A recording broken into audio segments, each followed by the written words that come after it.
శ్రీ గణేశాయ నమః. శారదా గురుభ్యో నమః. ఈటీవీ లైఫ్ ఆధ్యాత్మిక ఛానల్ ప్రేక్షకులు శుభోదయం. శ్రీరస్తు కార్యక్రమానికి శుభస్వాగతం. కార్యక్రమంలో శుభతిథి అంశంలో నేటి పంచాంగ వివరాలు చూద్దాం. ఆంగ్ల తేదీ 20వ తేదీ 11వ నెల 2024 సంవత్సరం బుధవారం. స్వస్తి శ్రీ చాంద్రమాన శ్రీ క్రోధినామ సంవత్సరం. దక్షిణాయనం శరదృతువు కార్తీక మాసం. కృష్ణపక్షం పంచమి తిథి రాత్రి 8:36 వరకు. తదుపరి షష్ఠి. పునర్వసు నక్షత్రం రాత్రి 7:10 వరకు. తదుపరి పుష్యమి నక్షత్రం. శుభం యోగం సాయంత్రం 5:56 వరకు. తదుపరి శుక్ల యోగం. కౌలవకరణం ఉదయం 8:52 వరకు. తదుపరి తైతులకరణం. వర్జ్యం ఉదయం 7:07 నుండి 8:43 వరకు. తిరిగి వర్జ్యం. తెల్లవారుజామున 3:21 నుండి 4:59 వరకు. ఇటు దుర్ముహూర్తం ఉదయం 11:35 నుండి మధ్యాహ్నం 12:21 వరకు. అమృత ఘడియలు సాయంత్రం 4:45 నుండి 6:21 వరకు. నేటి రాహుకాలం మధ్యాహ్నం 12 గంటల నుండి 1:30 వరకు. యమగండం ఉదయం 7:30 నుండి 9 వరకు. ఇక ఈనాటి తిథివార నక్షత్రాలని అనుసరించి చేయదగినటువంటి దేవతా ఉపాసన గురించి మనం చూసినట్లయితే ఈనాడు తిథి పంచమి, నక్షత్రం పునర్వసు నక్షత్రం. సాక్షాత్తు ధర్మ స్వరూపుడైనటువంటి రామచంద్రుడు ఆవిర్భవించినటువంటి నక్షత్రం పునర్వసు నక్షత్రం. శ్రీరామచంద్రుడి యొక్క జన్మ నక్షత్రం ఇది. పునర్వస్వదితిర్దేవమాత ఆదిత్యమేవచ అని శాస్త్రవచనం. ఈ పునర్వసు నక్షత్రానికి అధిదేవత అదితి. అటువంటి ఈ పునర్వసు నక్షత్రం బుధవారం. అందులో మనం రామాయణాన్ని చూచినట్లయితే బుధవారం నాడే రాముడు జన్మించినట్టుగా కూడా వాల్మీకి ఆయన చెప్పడం జరిగింది. అటువంటి పునర్వసు నక్షత్రం బుధవారం. ఈ రెండు కూడా చాలా విశేషమైనటువంటి కలయిక ఇది. ఈనాడు రాముడికి సంబంధించినటువంటి స్తోత్రపారాయణ చేయటం, ముఖ్యంగా రామరక్షా స్తోత్రం అని ఒక చక్కటి స్తోత్రం ఉంటుంది. ఈ స్తోత్రాన్ని కనుక పారాయణ చేసినట్లయితే సమస్త శుభాలను కూడా రాముడు అనుగ్రహిస్తాడు. ఏమిటండి రాముడి యొక్క ఆరాధన వల్ల కలిగే ఫలితం అంటే ఐశ్వర్యం రామపూజనాత్ అని చెప్పారు. ఐశ్వర్యాలన్నీ కూడా రాముడి యొక్క పూజ వల్ల సిద్ధిస్తాయిట. అట్లాగే రాముడి యొక్క నామాన్ని పలికిన రాముడి యొక్క తచ్చరిత్రం చరిత్రాయ అని చెప్తారు. రామ చరిత్ర గురించి ఫలశ్రుతిలో ఆయన చరిత్రను కనుక మనం తెలుసుకున్నట్లయితే మనం చరిత్రలో నిలిచిపోయేటటువంటి స్థానాన్ని కూడా మనం పొందగలుగుతాంట. అటువంటి రామాయణ పారాయణ లేదా రామనామాన్ని స్మరించడం, రామస్తోత్ర పారాయణ చేసినట్లయితే చాలా విశేషమైనటువంటి ఫలితాలను మనం పొందగలుగుతాం. ఇప్పుడు కూడా రాముణ్ణి మనం ధ్యానించేటప్పుడు, ధ్యానంలో అనుష్ఠించేటప్పుడు రాముణ్ణి ఒక్కడిగా చూడకూడదట. దక్షిణే లక్ష్మణో ధన్వి వామేచ జనకాత్మజ పురతో మారుతిర్యస్య తం వందే రఘునందనం అని చక్కటి శ్లోకంలో చెప్తారు.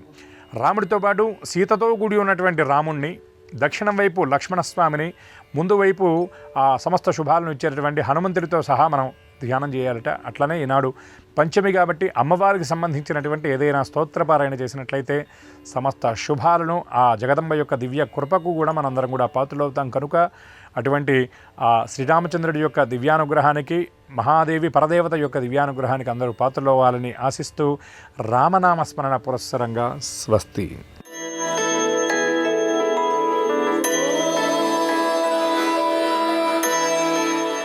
ఈటీవీ లైఫ్ ఆధ్యాత్మిక ఛానల్ ప్రేక్షకులందరికీ నమస్కారం. శ్రీరస్తు కార్యక్రమంలో గ్రహయోగం అంశానికి స్వాగతం. ఈనాటి గ్రహయోగం అంశంలో మేషాది ద్వాదశ రాశుల వారికి కలిగే శుభ అశుభ ఫలితాలని, అవసరమైన సందర్భాల్లో ప్రత్యామ్నాయ మార్గాల్ని తెలుసుకుంటారు. అంతేకాక ఏ రాశి వారికి ఏ దిక్ప్రయాణం అనుకూలిస్తుందో, ఏ రాశి వారికి ఏ దైవ దర్శనం సకల శుభాలని కలిగిస్తుందో, ఏ రాశి వారు ఏ రంగు దుస్తుల్ని ధరించినట్లయితే ఆ రోజు ఈ కార్యక్రమాలన్నీ కూడా ఫలవంతం అవుతూ ఉంటాయో, ఏ రాశి వారికి ఏ సంఖ్య నేడు అదృష్ట సంఖ్యగా పరిణమించబోతోందో ఆ విశేషాలన్నింటినీ క్రమంగా తెలుసుకుంటారు. ముందుగా నేటి పంచాంగం. ఈరోజు బహుళ పంచమి, బుధవారం, నక్షత్రం పునర్వసు. ఇక నేటి గ్రహస్థితిని పరిశీలించి చూస్తే వృషభంలో గురువు వక్రీకరించున్నాడు, మిథునంలో చంద్రుడున్నాడు, కర్కాటకంలో కుజుడు, కన్యలో కేతువు ఉండగా వృశ్చికంలో రవిబుధుడు, ధనుస్సులో శుక్రుడు, కుంభంలో శని, మీనంలో రాహువు ఉన్నారు. ఈ గ్రహస్థితి ఆధారంగా ద్వాదశ రాశుల వారికి కలిగే శుభ అశుభ ఫలితాన్ని క్రమంగా తెలుసుకుందాం. ముందుగా మేషరాశి.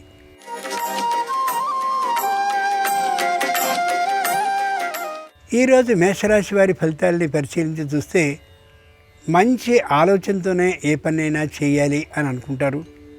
కానీ అతి ముఖ్యమైనటువంటి వారి సలహా సూచన కారణంగా కొద్దిగా అనుకున్నటువంటి ఆలోచనని మార్చుకోవలసి రావచ్చు.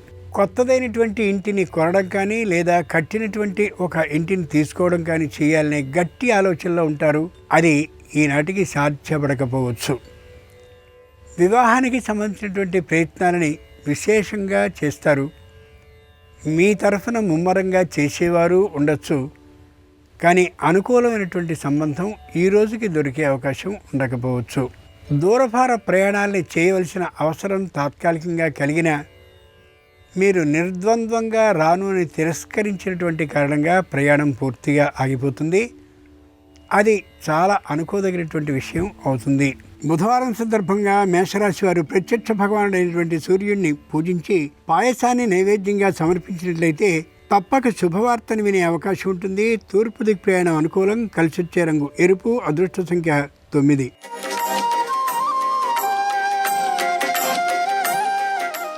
ఈరోజు వృషభ రాశి వారి ఫలితాలని పరిశీలించి చూస్తే ఎవ్వరితోనూ కలిసి ఉండడం పెద్దగా ఇష్టపడకపోవచ్చు. ఈ రోజున కుటుంబంలో అతి భద్రత, అతి రహస్య విధానం పాటింపబడుతూ ఇతరులకు కొద్ది ఇబ్బందిగా అనిపించే స్థితి గోచరిస్తుంది ఈ రాశివారిలో.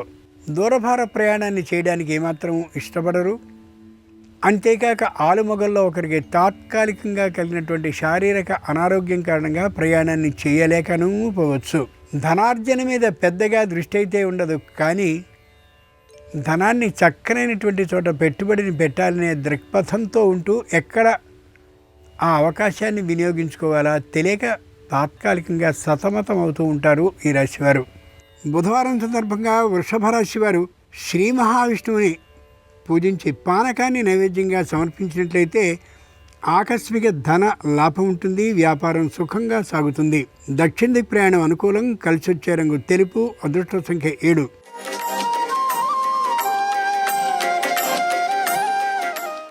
ఈరోజు మిథున రాశి వారి ఫలితాలని పరిశీలించి చూస్తే పై అధికారులకు వీరి పట్ల తాత్కాలికమైనటువంటి వైముఖ్య భావం ఏర్పడే అవకాశం ఉంది.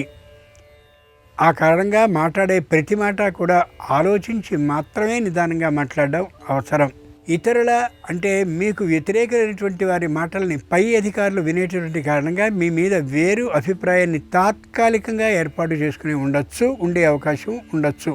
కాబట్టి మాట్లాడే మాట ధర్మబద్ధంగాను ఒకప్పుడు మాట్లాడిన దానికి అనుగుణంగానూ మాత్రమే మాట్లాడడం ఎంతైనా అవసరం. కొనుక్కోదలిచినటువంటి స్థలమో ఇల్లో పొలమో అవి ఏమాత్రము ఈ రోజుకి సిద్ధించకపోవచ్చు.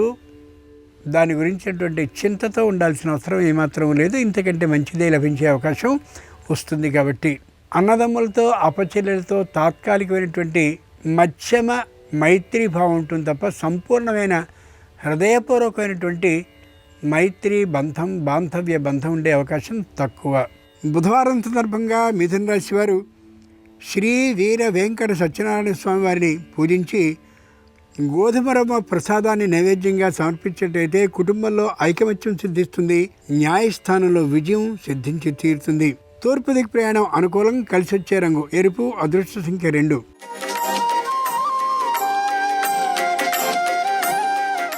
ఈరోజు కర్కాటక రాశి వారి ఫలితాలను పరిశీలన చూస్తే మానసికంగా ధైర్యం తక్కువగా ఉంటారు.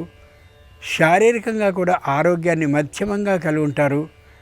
ప్రతి క్షణము ఆలోచనలు చేస్తూనే ఉంటారు. ఏమాత్రపు అవకాశము లేకుండా విపరీతమైన పని ఒత్తిడిలో ఉంటూ ఉంటారు. ఈ కారణంగా తాత్కాలికంగా చిరాకు విసుగు వచ్చే అవకాశం గోచరిస్తోంది. కానీ దాన్ని అదుపు చేసుకోవడం ఎంతైనా అవసరం. మీ గురించినటువంటి వేరు అభిప్రాయం ఇతరులకు కలగకుండా ఉండేందుకు కుటుంబంలో ఉన్నటువంటి భార్యాభర్తల్లో ఒకరికి తాత్కాలికమైనటువంటి అశాంత భావం ఉంటూ ఉంటుంది. ఆ కారణంగా చిన్న చిన్న పొరపత్యాలు ఏర్పడే అవకాశం గోచరిస్తుంది. జాగ్రత్తగా వ్యవహరించడం మంచిది. బుధవారం సందర్భంగా కర్కాటక రాశి వారు హయగ్రీవుణ్ణి పూజించి దధ్యోదనాన్ని నైవేద్యంగా సమర్పించినట్లయితే బుద్ధిలో చురుకుదనం కారణంగా ఉద్యోగ ప్రాప్తి అవుతుంది. ఈశాన్య దిక్కు ప్రయాణం అనుకూలం. కలిసొచ్చే రంగు తెలుపు. అదృష్ట సంఖ్య 1.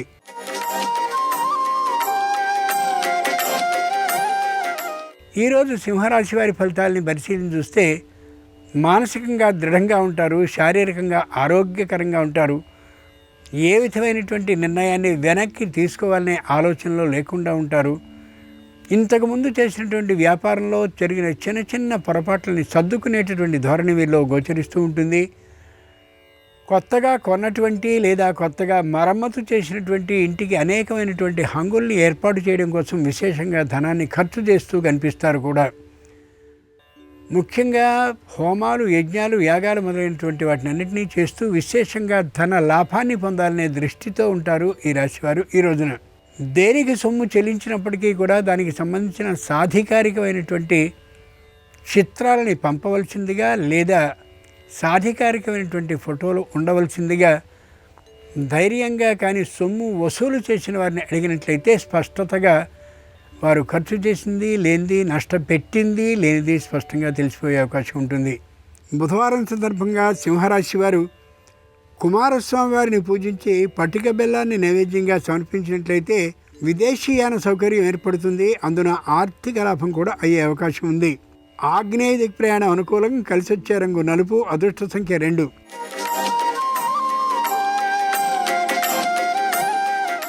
ఈరోజు కన్యారాశి వారి ఫలితాలను పరిశీలన చూసినట్లయితే నిదానంగా ఉంటారు. మెత్తనైనటువంటి రుజు ప్రవర్తనతో ఉంటూ ఉంటారు. ఎవరితోనూ విరోధ భావం లేకుండా ఉండేలా ప్రవర్తిస్తూ ఉంటారు. విదేశాల్లో ఉండేటువంటి వారు స్వదేశాలకి, స్వదేశంలో ఉండేవారు విదేశాలకి ఖచ్చితంగా వెళ్ళేటువంటి ఆలోచనతో ఉంటారు. తల్లిదండ్రుల పరామర్శకో లేక తమదైనటువంటి ఆస్తులన్నింటినీ స్వయంగా వెళ్ళి చూసుకోవడానికో లేక అట్లాంటి పనులతో మాత్రమే విదేశాల నుండి స్వదేశానికి, స్వదేశాల నుండి విదేశాలకి వెళ్ళే అవకాశం ఉండొచ్చు. ముఖ్యంగా వివాహాది శుభకార్యాల ప్రయత్నాలు మధ్యమంగా ఉంటాయి కానీ విశేషంగా ఫలించే అవకాశం ఉండకపోవచ్చు. ఏదైనా చిన్న చిన్న పొరపచ్చాలు కానీ ఉన్నట్లయితే పొరపచ్చాలని తొలగించుకునేటటువంటి ప్రయత్నంతో ఉంటారు కన్యారాశి వారు ఈ రోజున. బుధవారం సందర్భంగా కన్యారాశి వారు లలితాదేవిని ఆరాధించి పులిహోరని నైవేద్యంగా సమర్పించినట్లయితే ఆకస్మిక ధన లాభం అవుతుంది. మానసిక ప్రశాంతత కలుగుతుంది. నిరుతి దిక్ ప్రయాణం అనుకూలం. కలిసి వచ్చే రంగు ఆకుపచ్చన. అదృష్ట సంఖ్య 4.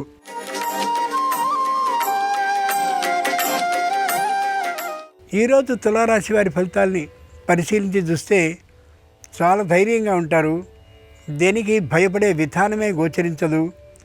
పనిచేస్తున్నటువంటి ఉద్యోగంలో పై అధికారులతో కూడా వివాదాన్ని పెట్టుకోవడానికి వెనకాడరు. చెప్పినటువంటి మాటని శిలాశాసనంగా భావిస్తూ అదే మాట మీద నిలబడిపోతారు. లౌక్యం అనేది దాదాపుగా తెలియనటువంటి కారణంగా ఇబ్బందికి కూడా గురయ్యే అవకాశాలు ఉండొచ్చు. ఉన్నట్లుగా మాట్లాడడం వీరికి సహజమైనటువంటి లక్షణమైన కారణంగా కొద్ది తాత్కాలికమైన శారీరకమైనటువంటి ఇబ్బందులు, ఆర్థికపరమైనటువంటి ఇబ్బందులు వీరికి కలిగే అవకాశం ఉంది. ఆలోచించుకుని మాత్రమే ప్రవర్తించాలి. వృత్తి ఉద్యోగ ఆదాయాలు అనుకూలంగా ఉంటాయి. వ్యాపారపరమైనటువంటి ఆదాయం మాత్రం అంత అనుకూలంగా ఉండకపోవచ్చు. బుధవారం సందర్భంగా తులారాశి వారు శ్రీ మహాగణపతిని పూజించి బెల్లం ముక్కల్ని నైవేద్యంగా సమర్పించినట్టయితే విఘ్నాలు అన్నీ నివారింపబడతాయి. అనుకున్న పనులన్నీ సుఖంగా ప్రారంభమవుతాయి. నివృత్తి దిక్ ప్రయాణం అనుకూలం. కలిసి వచ్చే రంగు ఆకుపచ్చన. అదృష్ట సంఖ్య 4.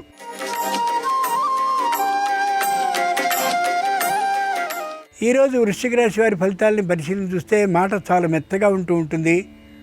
పొరపాటు చేయకూడదనేటటువంటి గట్టి నిర్ణయంతో ఉంటారు. ఆలోచన చాలా సక్రమంగా ఉంటుంది. పరిశీలించుకున్న మీదట అనేకమైన పనులున్నటువంటి కారణంగా తాము చేస్తానన్నటువంటి ఆ ప్రయత్నం కానీ మాట కానీ నిలబడే అవకాశం ఉండకపోవచ్చు. ఇతరుల విషయంలో వీలైనంత వరకు వాగ్దానాల్ని ఇవ్వకపోవడం చాలా చాలా మంచిది. వీలైనంత వరకు ఇతరుల పనిని నెత్తి మీద పెట్టుకోవడం కూడా సరైనటువంటి పని కాకపోవచ్చు. ఇంతకు ముందే కొన్నటువంటి వస్తు సముదాయం ఏదైనా ఉన్నట్లయితే, ఎవరి కోసమైనా కొని ఉన్నట్లయితే స్వయంగా దాన్ని వారికి ఎంతో తొందరలో అందించి వేయడం మరింత మంచిది. లేని పక్షంలో వారి నుండి కొద్దిగా అపవాదు లోకానికి వెళ్ళే అవకాశం ఉండొచ్చు. కాబట్టి మొత్తానికి ఏమైనప్పటికీ ఈ రాశివారు ఈ రోజున జాగ్రత్తగా వ్యవహరించక తప్పదు. బుధవారం సందర్భంగా వృశ్చిక రాశి వారు పద్మావతీ దేవిని పూజించి ద్రాక్ష పండ్లను నైవేద్యంగా సమర్పించినట్లయితే ఎప్పుడో ఇచ్చినటువంటి ధనం తిరిగి వస్తుంది. రుణాలన్నీ కూడా నివృత్తం అవుతాయి. వాయవ్య దిక్ ప్రయాణం అనుకూలం. కలిసి వచ్చే రంగు ఎరుపు. అదృష్ట సంఖ్య 6.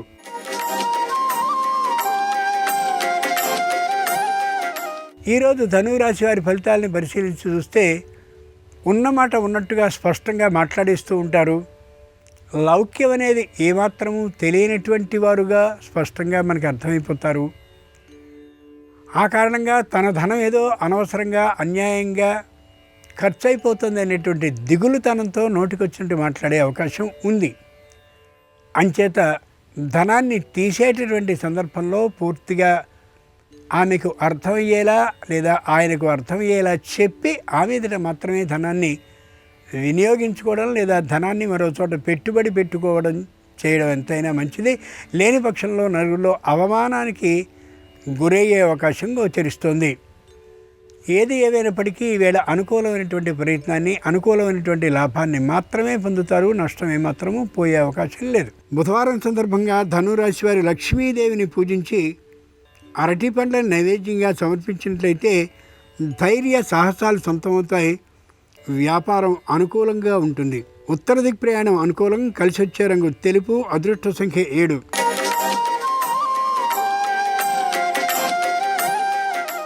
ఈరోజు మకర రాశి వారి ఫలితాలని పరిశీలించి చూస్తే ఎవరు ఏది చెప్పినప్పటికీ కూడా తాను చెప్పిన మాటకి వ్యతిరేకంగా కానీ ఉన్నట్లయితే తమ మీద ప్రతీకార భావంతో ఇలా చేశారనే అనుమానం అది సాధారణం. అంతేకాక గృహానికి వచ్చి పరిశీలించి చూసే అవకాశం దాకా వారు తమకున్నటువంటి జ్ఞానాన్ని వినియోగించుకుంటారనే విషయాన్ని మర్చిపోకూడదు.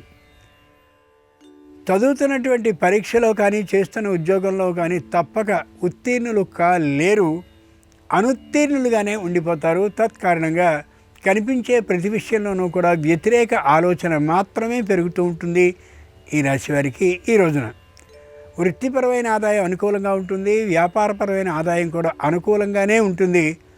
అయితే వృత్తి ఉద్యోగపరమైనటువంటి ఆ వ్యాపారాల ద్వారా వచ్చినటువంటి ఆదాయాన్ని సరైనటువంటి చోట పెట్టుబడి పెట్టే అవకాశం మాత్రం వీరికి ఈ రోజున ఉండకపోవచ్చు. ఏమైనా గమనించి ఆచి తూచి ప్రవర్తించడం మంచిది. అంతకుముందు విశేషమైన మౌనాన్ని పాటించడం మరీ మంచిది. ఎవరైనా ప్రశ్నని అడిగినట్లయితే బుధవారం సందర్భంగా మకర రాశి వారు దుర్గాదేవిని పూజించి పానకాన్ని నైవేద్యంగా సమర్పించినట్లయితే కుటుంబంలో ఐకమత్యం సిద్ధిస్తుంది. అంతేకాక గృహ లాభం అవుతుంది కూడా. దక్షిణ దిక్ ప్రయాణం అనుకూలం. కలిసి వచ్చే రంగు నీలం. అదృష్ట సంఖ్య 7.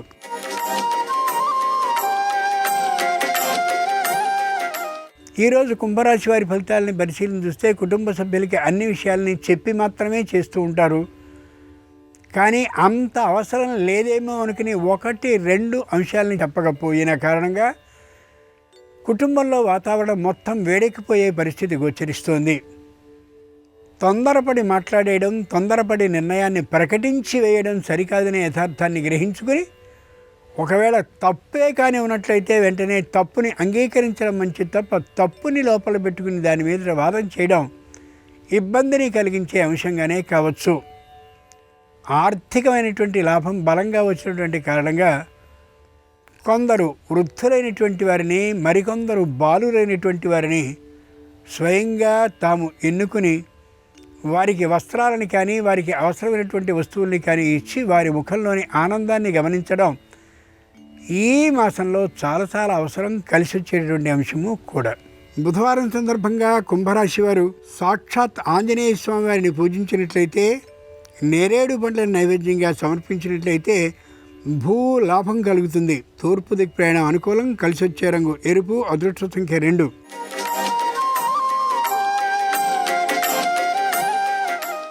ఈరోజు మీనరాశి వారి ఫలితాలని పరిశీలించి చూస్తే స్పష్టమైనటువంటి నిర్ణయంలో ఉండలేకపోతారు. స్పష్టమైనటువంటి నిర్ణయంతో తమ అభిప్రాయాన్ని తెలియచేయలేకపోవచ్చు. ఆలోచించి మాత్రమే నిర్ణయాన్ని తీసుకోవలసి వస్తూ ఉంటుంది. ఎవరిని ఏ విధమైన సలహా అడిగినా వారు ఇచ్చే అవకాశం ఉండకపోవచ్చు. కుటుంబంలో ఉన్నటువంటి సంతానం అందరికీ కూడా మంచి జరుగుతున్నప్పటికీ కూడా తల్లిదండ్రులకి ఏమాత్రము ఇష్టం లేనటువంటి తీరులో వ్యాపారాన్ని చేస్తూ ఉండే కారణంగా మళ్ళీ ఒడిదుడుకులు సామాన్యంగా ఉండకపోవచ్చు. శారీరకమైనటువంటి ధైర్యం, శారీరకమైన శక్తి ఉన్నప్పుడు మాత్రమే అంత దూరం వెళ్ళి అక్కడ దాన ధర్మ కార్యక్రమాన్ని ఉచితంగానో లేక మూల్యానికో చేసే విధానం గోచరిస్తోంది. దానివల్ల నష్టం ఏమాత్రం ఏర్పడదు. కానీ తప్పక తద్వారా విజయాన్ని పొందించుకోగలుగుతారు తప్పక. బుధవారం సందర్భంగా మీనరాశి వారు శ్రీకాళహస్తీశ్వరుని శుద్ధ జలంతో అభిషేకించినట్లయితే సర్వగ్రహ దోషాలు తొలగిపోవడమే కాకుండా ఉద్యోగ భద్రత సిద్ధిస్తుంది. ఈశాన్య దిక్ ప్రయాణం అనుకూలం. కలిసొచ్చే రంగు నలుపు. అదృష్ట సంఖ్య 3. ఇది ఈనాడు ద్వాదశ రాశుల వారికి కలిగే శుభ అశుభ ఫలితాలు. ఈరోజు బుధవారం అయినటువంటి సందర్భంగా ద్వాదశ రాశుల వారికి ఆ శ్రీ మహావిష్ణు అనుగ్రహం కలగాలని ప్రార్థిస్తూ స్వస్తి. నమస్కారం. ఈరోజు కార్తీక బహుళ పంచమి తిథి ఉంది. కార్తీక బహుళ పంచమి సందర్భంగా నాగేంద్రుణ్ణి పూజించడం ద్వారా విశేషమైన శుభ ఫలితాలు కలుగుతాయని తిథి తత్వము ధర్మసింధు అనే ప్రామాణిక గ్రంథాల్లో చెప్పడం జరిగింది. కాబట్టి నాగేంద్రుడికి సంబంధించి ఎలాంటి ప్రత్యేకమైన పరిహారాలు పాటించాలో నేటి పరిహారాలు పరిష్కారాలు అనే అంశంలో పరిశీలిద్దాం. కార్తీక బహుళ పంచమి తిథి సందర్భంగా మీ గృహంలో పూజా మందిరంలో పూజాపీఠం మీద ఒక రాగి పళ్ళాన్ని ఏర్పాటు చేసి ఆ రాగి పళ్ళానికి గంధం బొట్లు కుంకుమ బొట్లు అలంకరించి ఆ రాగి పళ్ళెంలో ఇత్తడి లోహంతో చేసినటువంటి లేదా రాగి లోహంతో చేసినటువంటి లేదా వెండి లోహంతో చేసినటువంటి ఒక నాగ పడిగను ఏర్పాటు చేసుకోవాలి. ఆ నాగ పడిగ ఆ నాగ ప్రతిమను ఏర్పాటు చేసుకొని ఆ నాగ పడిగకు ఆవు పాలతో అభిషేకం చేస్తూ ఓం నాగేంద్రాయ నమః అని మనస్సులో 21 సార్లు పఠించాలి. ఆ తర్వాత అభిషేకం పూర్తి కాగానే ఆ నాగేంద్రుడి పడగకు రకరకాలైనటువంటి పుష్పాలు అలంకరించి కర్పూర హారతి ఇచ్చి తీపి పదార్థం నైవేద్యంగా సమర్పించాలి. చిమ్మిలి లేదా చలిమిడి నైవేద్యంగా సమర్పించి దాన్ని ప్రసాదంగా స్వీకరించాలి. కార్తీక బహుళ పంచమి సందర్భంగా ఇలా నాగ పడిగకు గృహంలో పూజ చేయటం ద్వారా అన్ని రకాలైన రాహుకేతు దోషాలు కాలసర్ప దోషాల నుంచి సులభంగా బయటపడవచ్చు. అలాగే ఈ నాగ పడిగకు అభిషేకం చేసేటప్పుడు లేదా నాగ పడిగకు పుష్పాలతో పూజ చేసేటప్పుడు ఒక ప్రత్యేకమైన దీపాన్ని ఆ నాగపడిగ దగ్గర వెలిగించాలి. నవనాగ దేవతలు అనంత, వాసుకి, ఆదిశేష, పద్మనాభ, కంబళ, శంఖపాల, ధార్తరాష్ట్ర, తక్షక, కాళీయ అనే 9 నాగదేవతలకు సంకేతంగా నాగపడిగ దగ్గర ప్రమిదలో నువ్వుల నూనె పోసి 9 ఒత్తులతో దీపాన్ని వెలిగించాలి. ఈ ప్రత్యేకమైన 9 ఒత్తుల దీపాన్ని వెలిగించి నాగపడిగకు అభిషేకం చేస్తే నవనాగ దేవతల సంపూర్ణమైన అనుగ్రహానికి సులభంగా పాత్రలు కావచ్చు. అలాగే కార్తీక బహుళ పంచమి నాడు నాగరుద్రాక్షను ధారణ చేసిన, నాగరుద్రాక్షను పూజా మందిరంలో ఏర్పాటు చేసుకొని దానికి అభిషేకం చేసిన ఉత్తమ ఫలితాలు కలుగుతాయని ప్రామాణిక గ్రంథాల్లో చెప్పారు. పరమేశ్వరుడికి సంబంధించిన అనేక రుద్రాక్షలలో శక్తివంతమైన రుద్రాక్ష నాగరుద్రాక్ష. రుద్రాక్ష పైభాగంలో ఒక సర్పం ఆకారంలో పడగలాగా వస్తే దాన్ని నాగరుద్రాక్ష అంటారు. ఈ నాగరుద్రాక్ష 144 రకాల కాలసర్ప దోషాలను తొలగింపజేస్తుంది. నాగరుద్రాక్ష అన్ని రకాలైన రాహుకేతు దోషాలను పోగొడుతుంది. శివానుగ్రహాన్ని సంపూర్ణంగా కలిగింపజేస్తుంది. అలాంటి నాగరుద్రాక్షను కార్తీక బహుళ పంచమి సందర్భంగా మీ పూజా మందిరంలో ఏర్పాటు చేసి ఆ నాగరుద్రాక్షకు ఆవు పాలతో అభిషేకం చేసుకున్న, నాగరుద్రాక్ష దగ్గర పుష్పాలు అలంకరించి నైవేద్యం సమర్పించిన పరమేశ్వరుడి సంపూర్ణమైన అనుగ్రహం కలుగుతుంది. అలాగే నాగరుద్రాక్ష సాక్షాత్తు ఆదిశేషువు స్వరూపము కాబట్టి ఆదిశేషువు అనుగ్రహం ద్వారా విష్ణు కృపను పొందటానికి కూడా ఈ నాగరుద్రాక్ష విశేషంగా సహకరిస్తుంది. కార్తీక బహుళ పంచమి సందర్భంగా సర్ప పడిగకు పూజ చేయండి. వీలైతే నాగరుద్రాక్షను పూజా మందిరంలో ఏర్పాటు చేసుకోండి. సమస్త శుభాలను సిద్ధింపజేసుకోండి. రేపు కార్తీక బహుళ షష్ఠి తిథి ఉంది. కార్తీక బహుళ షష్ఠి గ్రామ దేవతలకు ప్రీతిపాత్రమైన రోజు. అలాగే కార్తీక బహుళ షష్ఠి గురువారము పుష్యమి నక్షత్రంతో కలిసి వచ్చింది. అంటే గురు పుష్య యోగం ఉంది. ఈ సందర్భంగా ఎలాంటి ప్రత్యేకమైన పరిహారాలు పాటించాలో రేపటి పరిహారాలు పరిష్కారాలు అనే అంశంలో పరిశీలిద్దాం. నమస్కారం. ఈ కార్యక్రమాన్ని తిరిగి చూడాలనుకుంటే www.youtube.com/ETV Life Spiritual లో చూడవచ్చు.